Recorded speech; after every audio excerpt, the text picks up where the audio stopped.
कोकणामधलं मूळ असलेला माणूस फार काळ लांब राहू शकत नाही, त्याच्यामुळे मग ठरवून जॉब सोडला. तुमचं शिक्षण काय झालेलं आहे आणि या सगळ्या व्यवसायाची सुरुवात कशी झाली? माझं नाव प्रतीक गंगाराम कळंबटे.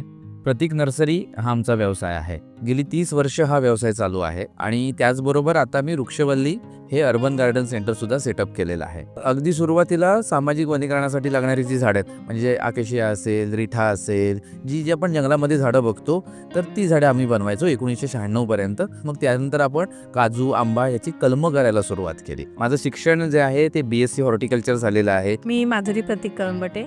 माझं BTech ॲग्रिकल्चर इंजिनिअरिंग झालं आहे आणि त्याच्यानंतर मी पोस्ट ग्रॅज्युएशन केलं इंडियन इन्स्टिट्यूट ऑफ पॅकेजिंग मुंबईला आहे. सो तो मी केला आणि त्याच्यानंतर कॅम्पसमधूनच मी कॅडबरी इंडियामध्ये प्लेस झाले. सो मी 4 वर्ष तिथे as a packaging R&D manager म्हणून जॉब करत होते.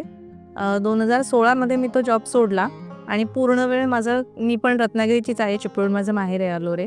कोकणामधलं मूळ असलेला माणूस फार काळ लांब राहू शकत नाही, त्याच्यामुळे मग एक 4 वर्ष चांगला एक्सपिरियन्स घेतल्यावरती ठरवून जॉब सोडला आणि पूर्ण वेळ मग आमची जी नर्सरी आहे त्यालाच पुढे न्यायचं आम्ही स्वप्न मनात बाळगलं होतं आणि म्हणून मग मी कायमस्वरूपी परत रत्नागिरीत आले.